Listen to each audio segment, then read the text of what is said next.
The market doesn't evaluate you by your intentions or your history. It evaluates you by the perceived value you project every single second. Most professionals are unknowingly broadcasting signals of low social value every day, in meetings, in their posture, in the way they respond to a simple message. Today, MindFuse decodes the exact behaviors that destroy your invisible authority and how to reverse them. The first habit that kills your professional stature is immediate emotional reactivity. In high-performance environments, the one who dominates is not the one who reacts fastest, it's the one who observes longest. When you respond instantly to criticism or pressure, you send one clear signal. You are a system that can be triggered, and a system that can be triggered can be controlled. High-status individuals have mastered the strategic pause. They receive the information, process the data, and only then deliberately issue a decision. That pause communicates that you are the author of your own narrative, not a reactor to someone else's script. Urgency is often manufactured. Your composure is your competitive edge. The second error is low authority posture. This is not aesthetics, this is biology. Slouching, avoiding eye contact, hiding your hands, these are ancient signals of submission. They were read by predators in nature, and they are read by investors and decision-makers in boardrooms today. If your body language communicates insecurity, your ideas arrive discounted before you open your mouth.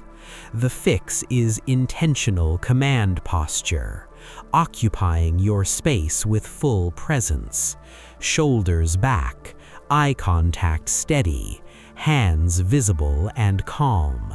Your body is the first pitch you make in any room.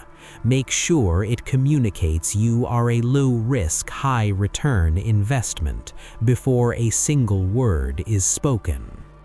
The third habit is purposeless communication, talking just to fill the silence. When you do this, you outsource your sense of security to the reaction of others. The more noise you generate without a strategic goal, the less weight your words carry. Over time, people stop listening, not because you have nothing to say, but because you trained them to expect nothing valuable. High-value people practice assertive, minimalist communication. Silence is not emptiness. Silence is leverage. It creates tension. It signals confidence. Learn to be economical with your voice. The moment people start anticipating your words, you have won the room. Before block 2, one instruction. If anything you've heard has named something you recognize in yourself, that recognition is data. Act on it. Subscribe to MindFuse now and hit the bell. The next 3 habits are the silent ones, and silence is always the most expensive. The first 3 habits operate in the visible layer. The next 3 are silent killers, inside your decisions, your availability, your narrative. They are costing you more than you realize. Block 2 begins now. The fourth habit is unlimited availability. This one is subtle, but it is devastating. Responding to every notification within seconds, rearranging your priorities to appear helpful, never saying no. These behaviors communicate one thing to the market: your time is always available. And in economics, what is always available has low demand. What has low demand loses value. What loses value becomes replaceable. In the business world, what is abundant becomes invisible. What is scarce becomes premium. Protecting your schedule is not arrogance. It is personal branding at the highest level. When you establish clear, consistent boundaries around your time, you educate the market to treat your presence as a valuable event, not a background service. If you are too accessible, you become a commodity, always there, never truly valued. If you are intentional, you become a strategic asset, sought after, respected, compensated accordingly. Respect is born the moment others realize that your time is an expensive, non-renewable resource. Act like it. The fifth habit is constant self-explanation. Every time you over-justify a decision, over-explain a choice, or preemptively defend a position no one challenged, you are doing something very specific. You are asking for permission. And leaders don't ask for permission. Trying to justify every choice is a subtle but powerful signal that you don't fully trust your own judgment. And if you don't trust it, why should anyone else? High performers make declarations based on data and conviction. They present their conclusions. They own their decisions. They don't seek forgiveness for being decisive, because decisiveness is not something that requires forgiveness. It is something that commands respect. If you constantly need external validation before moving forward, you are transferring your wealth generation power to others, one explanation at a time.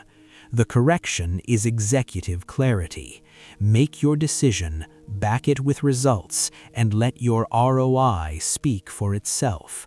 Those who apologize for existing, for leading, for deciding, are never invited to the table where the future is being built. Finally, the sixth habit is the victimhood loop, complaining without solutions. In the ecosystem of success and high performance, this is the most expensive habit of all. Not because complaining is emotionally weak, but because it is strategically catastrophic. Every time you vocalize a problem without a proposed solution, you are broadcasting to your environment that you are a consumer of resources, not a generator of value. And the market, whether it's investors, partners, employers, or clients, only allocates capital, trust, and opportunity to generators. Victims never attract high-value partnerships, they repel them. The high-value mindset is relentlessly focused on resolution and scale. If a process doesn't work, you optimize it, replace it, or discard it, but you never weaponize your platform to spread inefficiency and frustration. Your professional growth accelerates the exact moment you replace passive complaining with what we call relentless execution, the discipline to solve first, reflect later, and never let your narrative be defined by your obstacles.